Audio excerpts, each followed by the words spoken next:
কি হয়েছে মন্ত্রী মশাই, সকাল সকাল আপনারা তো মুখ ভারী কেন? আরে আর বলিস না, আগে রাজসভায় অনেকেই ছিল যারা আমার হয়ে কথা বলতো, কিন্তু ইদানিং সবাই কেমন বদলে গেছে। সবাই গোপালের হয়ে কথা বলছে, তাই তো? একদমই তাই। আর না বললেও কেউ গোপালের বিরুদ্ধে কথা বলে না।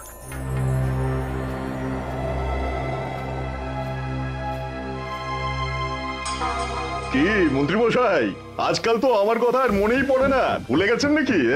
আরে না না ভগবান, তুমি হলে আমার তুরুপের তাস। ঠিক সময়ে ঠিক সুযোগ এলে তোমাকেই ডাকবো। একটু দেখবেন। হ্যাঁ, আরে নিশ্চয়ই নিশ্চয়ই। এই চলি রে, আবার রাজসভায় যেতে হবে।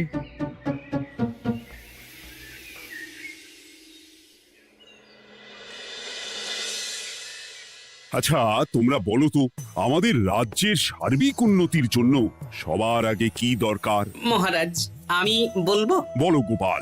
সততা আর শিক্ষা, এই দুটো জিনিস মানুষের মধ্যে থাকলে রাজ্যের উন্নতি কেউ আটকাতে পারবে না মহারাজ।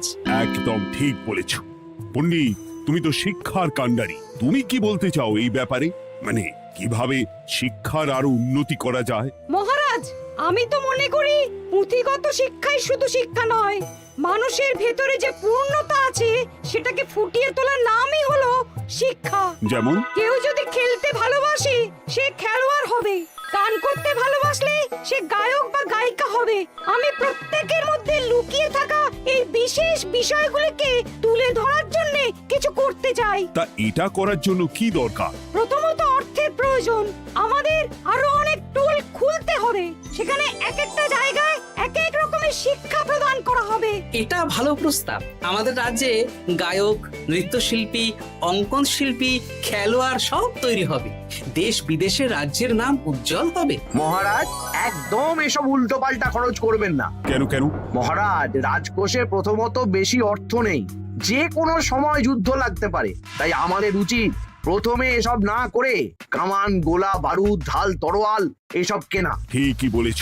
কদিন ধরেই শুনছিলাম সীমান্তবর্তী এলাকায় ইংরেজ সেনারা নাকি ঘুরঘুর করছিল। পণ্ডিত মশাই, আপনার এই সব পাণ্ডিত্য অন্য জায়গায় ফলাবেন কেমন? এসব করে লাভের লাভ কিচ্ছু নেই।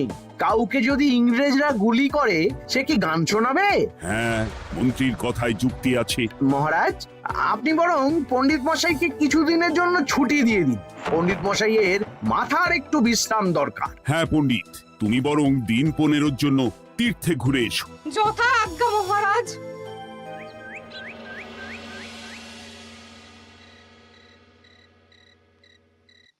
শোনো ভগবান, সকালেই তুমি কাজের কথা বলছিলে, আমি এমন ছক কষেছি কালকে থেকেই তোমার জন্য একটা ভালো বেতনের কাজ জোগাড় করে দেব। শুধু যা বেতন পাবে তার অর্ধেক আমাকে দিতে হবে, কেমন? রাজি রাজি। কি কাজ বলুন? শোনো, বাহ বাহ, দারুণ দারুণ, হয়ে যাবে কাজ।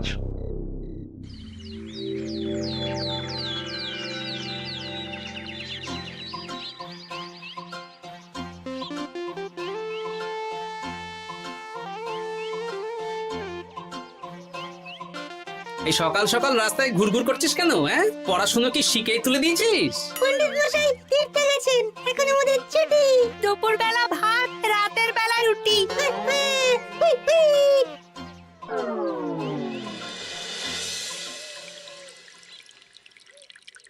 মহারাজ, গতকাল পণ্ডিতকে ছুটি দিলেন আর আজ পাঠশালার সব ছাত্রছাত্রী সকাল থেকে ঘুরঘুর করছে। এ কি, তাহলে তো মুশকিল। মুশকিল আসান করার রাস্তা আমার কাছে আছে মহারাজ।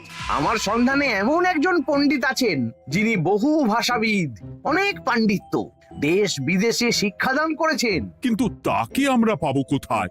তিনি কৃষ্ণনগরে ঘুরতে এসেছেন, শুধু ওনাকে বেতনটা একটু বেশি দিতে হবে, এবং তিনি এই রাজ্যের যে কোনো মানুষের চেয়ে বেশি শিক্ষিত। তার পড়ানোর ধরনই আলাদা। সে কোথায়? আমি তাই ওনাকে আজকে রাজসভায় আসতে বলেছি।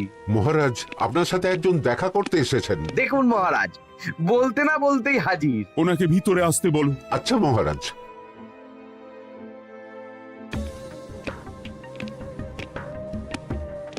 প্রণাম কৃষ্ণচন্দ্র, আমাকে আপনার মন্ত্রী ডেকেছেন, তাই এলাম। মন্ত্রীর সাথে কথা হয়েছে আমাদের রাজ্যের শিক্ষার উন্নতির ব্যাপারে। আমাদের মানে আপনি কি এই রাজ্যের? আমি এখন এই রাজ্যে আছি তো, তাই আমাদের রাজ্য বললাম। উনি সবাইকে আপন করে নেন। যাই হোক, তোমার শিক্ষার উন্নতির ব্যাপারে কি মতামত? মহারাজ, আমি এই রাজ্যের বিভিন্ন মোড়ের মাথায় টোল খুলতে চাই। তার জন্য অনেক অর্থের প্রয়োজন। তাতে কি উপকার হবে? ছাত্রদের জন্য তো নির্দিষ্ট পাঠশালা আছে। যখন শত্রুরা আক্রমণ করতে আসবে তখন তারা দেখবে রাস্তার মোড়ে মোড়ে টোল, মোড়ে মোড়ে টোল। তারা বুঝতে পারবে এখানে সবাই শিক্ষিত। আর শিক্ষিত লোককে ক্ষমতার অধীনে রাখা কঠিন, যুদ্ধে জিতলেও শাসন করা মুশকিল। কারণ অশিক্ষিতকে বোকা বানানো সহজ, কিন্তু শিক্ষিতকে বোকা বানানো কঠিন। নতুন পণ্ডিত একদম ঠিক কথা বলেছে। কোনো বাইরের রাজা বা শত্রু আক্রমণ করার আগে 5 বার ভাববে। এই সেরেছে। গতকালই মন্ত্রী বলছিল শিক্ষার দরকার নেই, অস্ত্র কিনুন, আর আজকেই শিক্ষার পক্ষে কথা বলছে। ব্যাপারটা কেমন সন্দেহজনক, নজর রাখতে হচ্ছে। বেশ, আমি তোমার এই শিক্ষা সম্প্রসারণের প্রস্তাবে রাজি। মন্ত্রী, তুমি এই প্রকল্প দেখভাল করবে। আচ্ছা, কত খরচ হতে পারে একটা হিসেব করে আমাকে জানিও, আমি দিয়ে দেব। আচ্ছা মহারাজ, আপাতত 500 মোহর দিয়ে রাখুন, পরে যা লাগবে বলে দেব। উফ, সকালে এক পত্তন বাজার, বিকেলে এক পত্তন বাজার, আর পারি না। আরে হাত চালাও, হাত চালাও। বাবা, কাজ শুরু হয়ে গেল। হ্যাঁ, আর ছাত্রদের পাঠশালার কাছে যেতে হবে না। পাঠশালা ছাত্রদের বাড়ির কাছে চলে আসছে। যেখানে সেখানে পাঠশালা। এই তো যেখানে সেখানে শিক্ষা। ঠিক বলেছ। আজ থেকে আমি আর নতুন পণ্ডিত চালু করছি। ধরো শিক্ষা, মারো পেরে। শিক্ষাকে ছাত্রছাত্রীদের মধ্যে গেঁথে দিতে হবে। এতদিন জানতাম ধরতক্তা মার পেরে, এখন বদলে যাবে। কিন্তু একটা পণ্ডিত এতগুলো পাঠশালা একা সামলাবে কি করে? খেপে খেপে। মানে সকাল 6টা থেকে 7টা একটা জায়গায়, পরে 7:30 থেকে 8:30 আরেকটা। এইভাবে বিভিন্ন জায়গায় পণ্ডিত ঘুরে ঘুরে শিক্ষাদান করবেন। না, ব্যাপারটার উপরে মহারাজকে নজর রাখতে বলতে হবে। মহারাজ, আমার মনে হয় এই পাঠশালায় আগামীকাল থেকে কেমন পড়াশোনা শুরু হবে, আপনার সেদিকে একটু নজর রাখা উচিত। হ্যাঁ, দেখি আগামীকাল সকাল সকাল বিভিন্ন পাঠশালায় গিয়ে নজর রাখবো। আর হ্যাঁ, আমাকে নতুন পণ্ডিত একটা তালিকা দিয়েছে, কোন পাঠশালায় কখন পড়াবে সেটার তালিকা। আমিও যাব আপনার সাথে।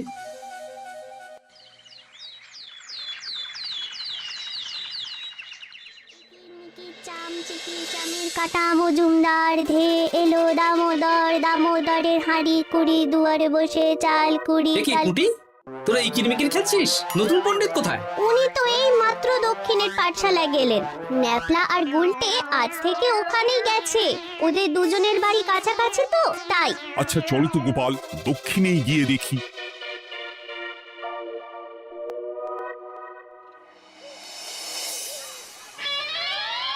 দেখি, এখানেও তো নতুন পণ্ডিত নেই।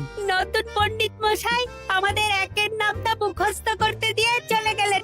একের নামটা? এসব কি হচ্ছে? শিক্ষার নামে অর্থের জলাঞ্জলি মহারাজ।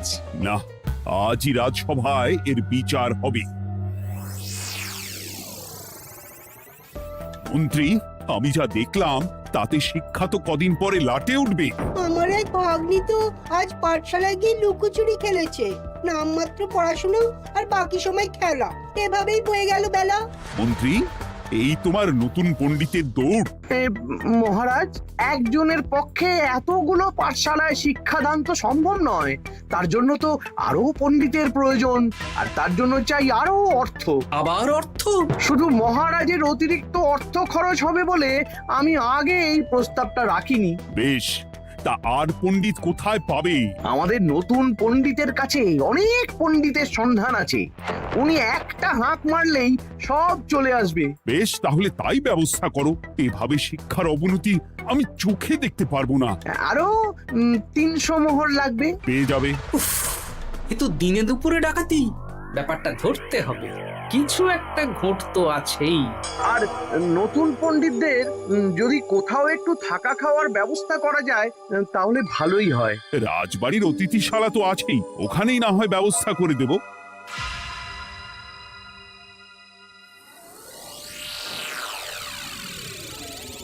শোন বটা ঘটা আর কেলে পচা, তোদের এইবার এই ভগবানের মতন শিক্ষাদান করতে হবে। আরে আমি তো শিক্ষা বানানই জানি না। সে না জানলেও হবে, শুধু দাড়ি গোঁফ লাগিয়ে নকল পণ্ডিত সেজে কালকে থেকে পাঠশালায় যেতে হবে। কাকে কোথায় যেতে হবে সব আমি বুঝিয়ে দেব। আচ্ছা,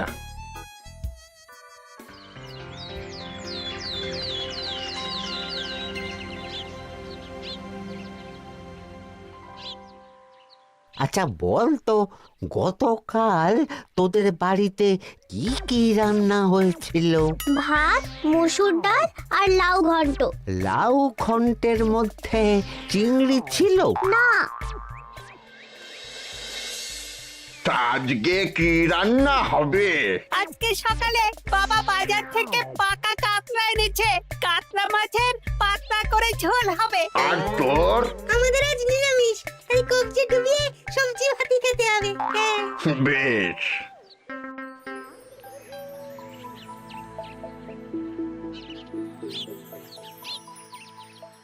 বল, আজকে তোরা কি কি শিখলি? আমি লাউ ঘন্ট। আমি সবজি ভাত। আমি কাতলা মাছ। কি বলছিস কি? আজকে তো পাঠশালায় এই সব আলোচনাই হয়েছে। এবারে ব্যাপারটা একেবারে সহ্য সীমার বাইরে চলে যাচ্ছে। দাদু, আমাদের আগের পণ্ডিত মশাই ভালো ছিলেন। উনি কোথায় চলে গেলেন? মন্ত্রী মশাই ছলে বলে কৌশলে ওনাকে তীর্থে পাঠিয়েছেন। না, এখন আমাকে মন্ত্রী মশাইয়ের উপরে নজর রাখতে হবে।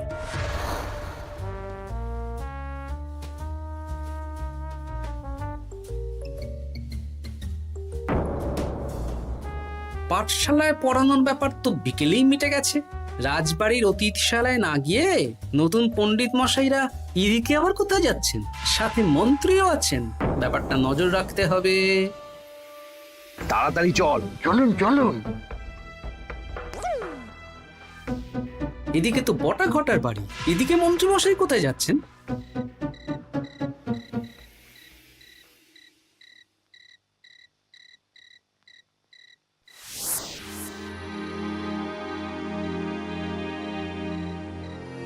তারপর তোমরা সবাইকে কি শিক্ষা দিলে? শিক্ষে সে আমাদের শিক্ষা নেই, চুরি করে দিন চলে। আমি কি করে শিক্ষা দেব? আরে ছাইপাশ দাড়ি গোঁফ থাকলে কি কুটকুট করে। যা বলেছিস বটা। আরে আরে আহারে করছিসটা কি? ভালো রোজগার পাতি কি তোদের সহ্য হচ্ছে না নাকি? ভগবানকে দেখ, সেই কবে থেকে দাড়ি গোঁফ লাগিয়ে পণ্ডিত মশাই সেজে আছেন। আমারও প্রথম দিন একটু সমস্যা হচ্ছিল, এখন সামলে নিয়েছি। আর আমাদের এই সব আলোচনা একদম করা উচিত না। বলছি মন্ত্রীমশাই, আমি কি শুধু এই পাঠশালাতেই পণ্ডিতের অভিনয় করব, নাকি রাজসভায় বসার সুযোগও পাবো? কালকেই এই ব্যাপারটা দেখছি। আগে তোমাকে রাজসভায় ঢোকাবো, তারপর এক এক করে বটা ঘটা কেলে পচা সব আমার দলের লোককে রাজসভায় ঢুকিয়ে নেব। আর রাজসভার বাকি সদস্যদের ফাঁকা করে দেবেন। একদম তাই।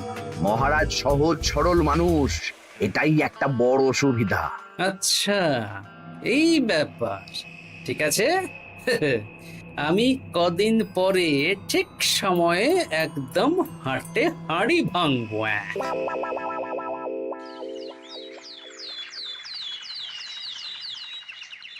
তাহলে মন্ত্রী, আর কোনো সমস্যা নেই তো? না না মহারাজ, এখন আর কোনো সমস্যা নেই। দেখবেন এই ধরশিক্ষা মারপের এক প্রকল্পের নাম চারিদিকে ছড়িয়ে পড়বে। আমার তো মনে হয় একটু পাঠশালাতে বিজ্ঞান নিয়েও আলোচনা করা উচিত। হবে হবে, সব হবে।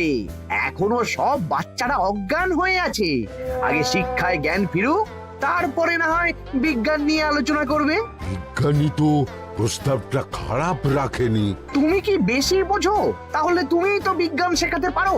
আমি কবিরাজি শিক্ষা দান করতে পারবো। তোমার কবিরাজি শিখতে কেউ রাজি নয়, চুপ থাকো। আহ, দেখাই যাক না বাচ্চারা কেমন শিক্ষা লাভ করে।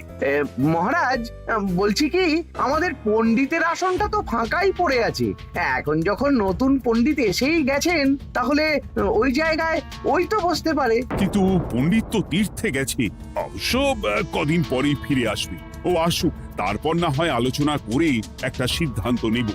পণ্ডিত মশাই না হয় এসে পুজো পাঠটাই করুক, কিন্তু রাজসভা এরকম ফাঁকা থাকলে কেমন একটা লাগে। বেশ, তাহলে তাই হোক। কালকে থেকে নতুন পণ্ডিত আমাদের পুরনো পণ্ডিতের জায়গায় বসবে। এইভাবে রাজসভা ফাঁকা করে যেতে হবে, তাহলে একদিন সবাই আমার পক্ষেই কথা বলবে, আর শেষে রাজাকেই সরিয়ে দেব।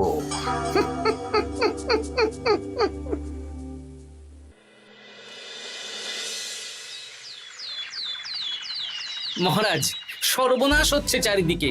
চলুন চলুন, আমি পুরো বিষয়টা ধরে ফেলেছি। কি ধরে ফেলেছো? শিক্ষার নামে ষড়যন্ত্র চলছে মহারাজ। রাজসভায় চলুন, সব বলছি। আচ্ছা আচ্ছা, আসছি। হ্যাঁ বলো গোপাল, তুমি কি বলছিলে? শিক্ষার নামে ষড়যন্ত্র নাকি? মানে গোপাল মস্করা করছে নাকি? রাজ্যে দারুণ শিক্ষাদান চলছে। মহারাজ, আমি দেখে ফেলেছি আমাদের নতুন পণ্ডিত আসলে কোনো পণ্ডিত নন। ইনি আপনাকে, আমাদের সবাইকে বোকা বানাচ্ছেন। তাই নাকি? ডাকো দেখি নতুন পণ্ডিতকে। এই তো মহারাজ, আমি চলে এসেছি। এই তো ইনি বদমাশি করছেন, শিক্ষার্থীদের ভবিষ্যৎ নিয়ে খেলছে। এই বল, আসল কথাটা বল। কি বলবো, এসব ভাড়ামো বন্ধ করো গোপাল। না বললে আমি কিন্তু ধুতি খুলে দেব। এই এই আরে কি হচ্ছেটা কি? এই এই এই এই সরো তো, সরো সরো। ব্রুম, ব্রুম, ব্রুম, কি হলো? কি হলো? ব্রুম, ব্রুম, জব, ব্রুম। এই সেরেছে। গোপাল এসব কি বলছে? বলুন। ভুল বকছে কেন? ব্রুম, ব্রুম। গোপাল, তোমার কি হলো গো? কি বলছো তুমি? আমার কাছে বৈদ্য, তুমি একটু দেখো তো গোপাল ঠিক আছে তো? এই যে নতুন পণ্ডিত, তুমি তো অনেক ভাষা জানো, তুমি বুঝতে পারছো? মহারাজ, আমি দেখছি গোপালের মনে হয় বিশ্রামের প্রয়োজন। এই এই, তোমরা কয়েকজন মিলে গোপালকে রাজবাড়ির অন্দরমহলে নিয়ে চলো। চলুন, আমি যাচ্ছি। ওহো, গোপালের কি হলো? মাথায় লেগে গেল? ভাষা চলে গেল? সব এই নতুন পণ্ডিতের জন্য।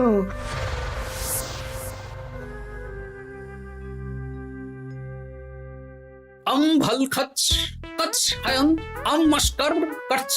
মহারাজ, আমার মনে হচ্ছে গোপালের বাইরে থেকে কিছু হয়নি, ভিতর থেকে কিছু হয়েছে। নারী স্পন্দন, হৃদস্পন্দন সব ঠিক আছে। আমার বড় যাব ভ্রম। কিন্তু গোপাল কি ভাষা বলছে বোঝা যাচ্ছে না। নতুন পণ্ডিত, একবার চেষ্টা করে দেখো না। আমার কথা হয় না। এসব তো আমি কিছুই বুঝতে পারছি না মহারাজ। আপনি যে এত দেশ বিদেশে ঘুরেছেন, আপনি বুঝতে পারছেন না? এ আমার এখতিয়ারের বাইরে। তোমার বাকি পণ্ডিতদের নিয়ে আসো তো, যারা পাঠশালায় পড়ায়। আমি বুঝতে পারছি না, বটা ঘটা কেলে পচা কি বুঝবে? আমার বড় যাব ভ্রম। চপ করো ঘট, নল খাব মরব। কিছুই তো বুঝতে পারছি না। রাজসভায় কাউকে না দেখতে পেয়ে এখানে এলাম। ওই তো আমাদের পুরনো পণ্ডিত চলে এসেছে। শুনলাম গোপালের নাকি কি হয়েছে। এই পণ্ডিত, তুমি দেখো তো গোপালের নতুন ভাষা উদ্ধার করতে পারো কিনা। কি গোপাল, তুমি কি ভাষায় কথা বলছো? আমার মতর ভাষা কথা বলো। ওই দেখো আবার কি সব বলছে। আমো বোঝো তো পড়ছো, সবার সাথে মস্করা করছো। তমো ঠক ধরছ। হ্যাঁ, এই পণ্ডিত, এটা কি ভাষা? ঘাবড়াবেন না মহারাজ, এটা পাতি বাংলা ভাষা। বাংলা ভাষা? গোপাল শুধু আকার ইকার উকার আর বেশিরভাগ স্বরবর্ণ বাদ দিয়ে কথা বলছে। মানে গোপাল তম কছ কছ বলো। আমার নাম গোপাল ভর। মহারাজ, গোপাল বলল আমার নাম গোপাল ভর। আমার অত বকনা মহারাজ। এর মধ্যে আকার ইকার উকার এসব বসিয়ে দেখুন তো কি হয়। আমার নাম গোপাল ভাঁড়। আমার নাম গোপাল ভাঁড়। অত, আমি অত বকা বোকা নই মহারাজ। মহারাজ, আমি অত বোকা নই মহারাজ। এই তো সুন্দর ধরে ফেলেছেন। কি কেমন দিলাম? দেখলে আমাদের রাজ্যে মন্ত্রী ধরে আনা পণ্ডিতের পাণ্ডিত্য। হ্যাঁ, সব এক একটা গাধা। হ্যাঁ, এ কি ভগবান, বটা ঘটা কেলে পচা। মহারাজ, এখান থেকে কি বুঝতে পারলেন? কি? শিক্ষার বাইরেও অন্যভাবে সমস্যার কি করে সমাধান করা যায়, তাও শুধুমাত্র উপস্থিত বুদ্ধি দিয়ে, যেটা আমাদের রাজপণ্ডিতের আছে। তা তো দেখতেই পাচ্ছি। আর সেই জন্যেই মন্ত্রী ওনাকে সরাতে চেয়েছিলেন, আর কিছুদিনের মধ্যে সব সভাসদদের সরিয়ে দিতেন। আমি সব মতলব শুনেছিলাম, আর এই দিনটার জন্যে অপেক্ষা করছিলাম। আজকেই তো পণ্ডিতের তীর্থ থেকে ফিরে আসার কথা। তাই আজকে এই ছোট্ট নাটকটি করলাম। এবার মন্ত্রী আর এই 4 জন নকল পণ্ডিতকে আচ্ছা করে কারাগারে গিয়ে ধোলাই দাও। ধোলাই হলো ওনাদের জন্য উপযুক্ত এবং উচিত শিক্ষা।